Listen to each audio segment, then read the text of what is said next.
बोले हम इस प्रकार की हीलिंग और ये सब आशीर्वाद होना चाहिए, तो पाल दिनाकरण के बारे में भी मुझसे पूछिए फिर आप, और पूरे पैकेज में पूछिए आप।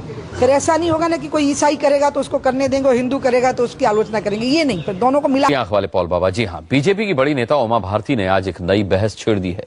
उमा भारती ने कहा कि सिर्फ हिंदू धर्म के आध्यात्मिक गुरुओं को ही क्यों टारगेट कर रहे हैं, दुनिया ईसाई धर्म के प्रचारक पॉल दिनाकरण पर चुप क्यों है। इस मुद्दे वाले लोगों के लिए चौंकाने वाला हो सकता है, लेकिन दक्षिण भारत में पॉल को सब जानते हैं, पॉल के दावे से सब वाकिफ हैं। कहने को तो पॉल एक धर्म प्रचारक हैं, लेकिन अब उनका नाम अचानक चर्चा में आ गया है। My friends, मेरे मित्रों, God wants to pour His joy in your heart today. आज परमेश्वर अपने आनंद को आपके हृदयों में उंडेलना चाहते हैं। तीसरी आंख वाले एक और बाबा का नाम उमा भारती ने लिया है। ये नए बाबा है कि हिंदुओं को एक्सपेरिमेंटल गिनी पिग बनाया गया है कि सारे प्रयोग जो करने हैं वो हिंदुओं के ऊपर करने हैं, क्योंकि हिंदू एक उदारवादी समाज है, उसके ऊपर प्रयोग करने हैं। भारती ने कहा, पॉल दिनाकरण पर दुनिया चुप क्यों है। करिए कि क्या इस प्रकार की सभाएं होनी चाहिए, खुलेआम इस प्रकार की हीलिंग और ये सब आशीर्वाद होना चाहिए, तो पाल दिनाकरण के बारे में भी मुझसे पूछिए फिर आप, और पूरे पैकेज में पूछिए आप। फिर ऐसा नहीं होगा ना कि कोई ईसाई करेगा तो उसको करने देंगे और हिंदू करेगा तो उसकी आलोचना करेंगे, ये नहीं, फिर दोनों को मिला के बोलिए। क्या अब पॉल दिनाकरण के कल्याण के कारोबार की जांच होगी?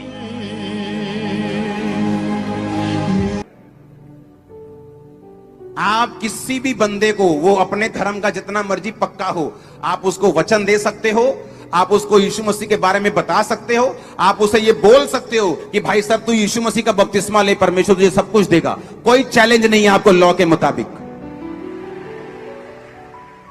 अगर कोई ये साबित करे कि हमने ये बोला हो कि भाई साहब तू अपना सब कुछ छोड़ के यीशु मसीह में आजा, हम तुझे 50,000 रुपए देंगे, ये गुनाह है, ये पाप है। या हम तेरी टांगे तोड़ देंगे, ये पाप है, ये गुनाह है, ये लॉ के खिलाफ है।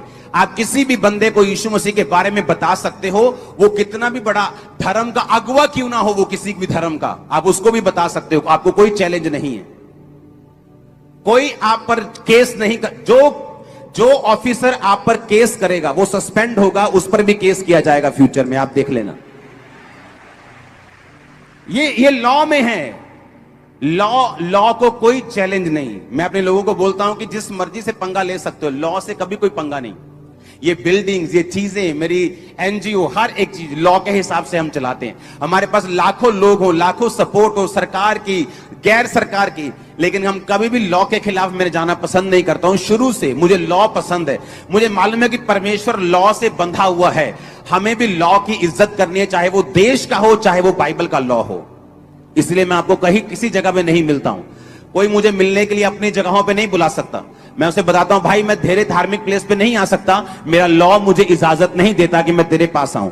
हम किसी ऐसी जगह मिल लेंगे जहां ना तेरा धार्मिक प्लेस हो ना मेरा हो। आमीन। कितने मेरी बात को समझ रहे हैं?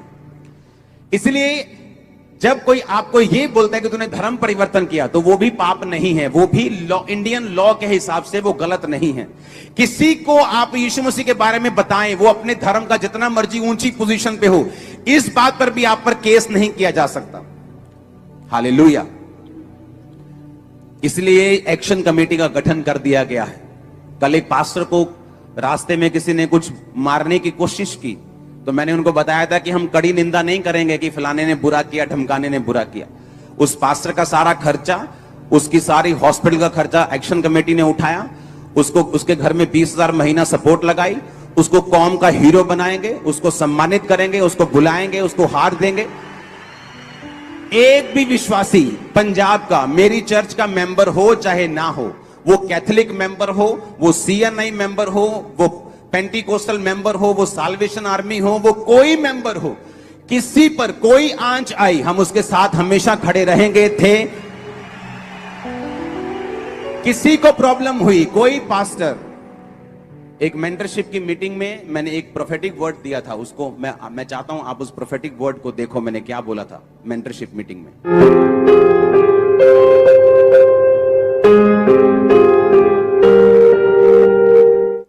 हालेलुया। क्योंकि जो मैसेज मैंने देखा था स्पिरिट में कि पंजाब में खून बहाया जा रहा है विश्वासियों का, तो मैंने उस मैसेज के बारे में कल बात।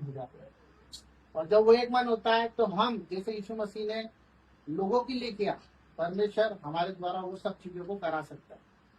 हालेलुया। हम आगे एक वचन को पढ़ेंगे, क्योंकि यूहन्ना उसका 16वां अध्याय उसका 13वां वचन।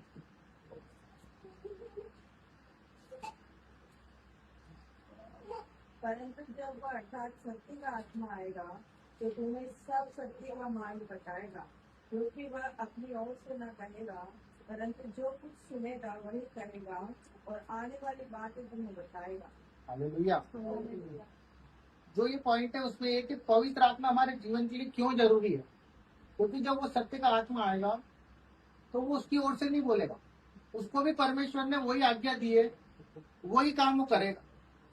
हम उसके ऊपर कमांड कर दे और हम बोल दे कि तू ऐसा कर वैसा कर, वो नहीं कर सकता। उसको भी एक तो प्रभु ने निर्धारित कर रखा है कि तू वचन के द्वारा और जो मेरे जन है उनके द्वारा उनके लिए उतना ही करेगा जितना तू सुन के आया।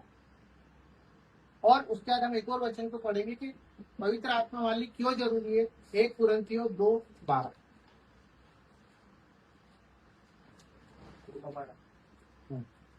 परंतु हमने संसार की आत्मा नहीं, परंतु वह आत्मा पाया है जो परमेश्वर की ओर से है, कि हम उन बातों को जाने जो परमेश्वर ने हमें दी है। हालेलुया। अब हम यहाँ देख रहे हैं 2 आत्मा, यहाँ पे लिखा संसार की आत्मा और एक परमेश्वर की आत्मा।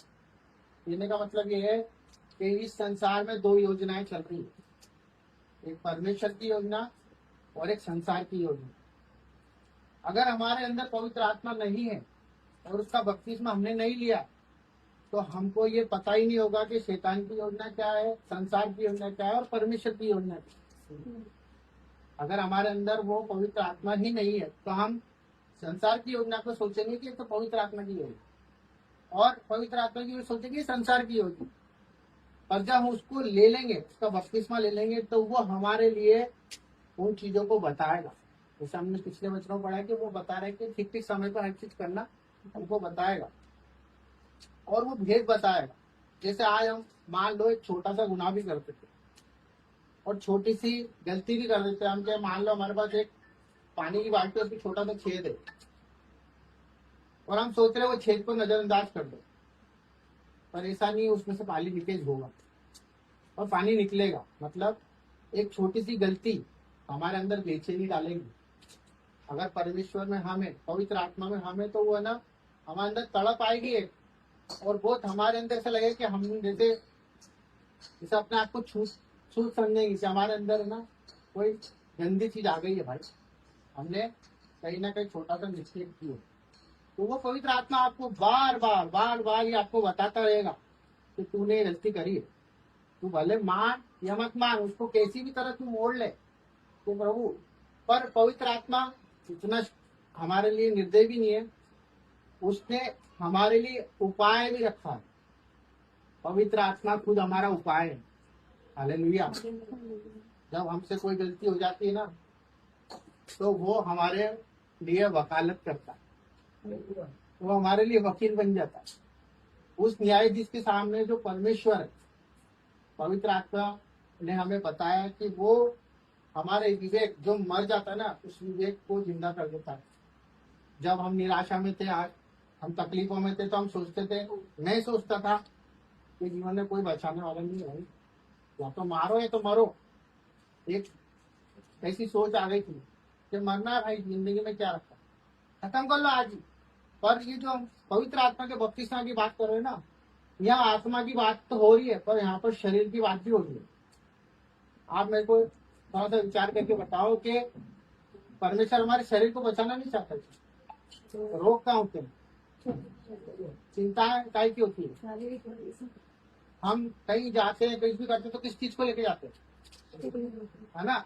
तो आत्मा की तो रक्षा पहले ही कर दी है, हमें काय की जिम्मेदारी दी है, शरीर को बचा के चल, ताकि जैसे यीशु मसीह ने हमारे लिए रखा था ना उस जगह पर पाक साफ, वैसा हमारा शरीर पाक साफ उसको वापस देना। हालेलुया।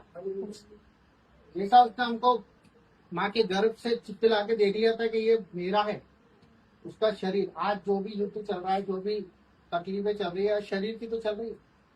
शरीर को ये चीजें चाहिए, वो चीज पर अगर हमारे पवित्र आत्मा होगा ना तो हमारा उद्देश्य क्लियर होगा, हमें भेद होगा, हमें समझ होगी, हम गलतियां करेंगे पर पवित्र आत्मा के द्वारा हम पश्चाताप नहीं करेंगे। जब तक शांति नहीं मिलेगी ना तब तक हमारा मन है ना उथल पुथल करता रहेगा, क्योंकि वो हमारे लिए कौन है, एक वकील भी है। अब ये सब हमने देखा, पर हमें ये भी जानना जरूरी है कि पवित्र आत्मा का मूल उद्देश्य क्या है हमारे जीवन में, इस संसार में। हम एक वचन को पढ़ेंगे जो कि इब्रानियों उसका 9 उसका 14वां वचन।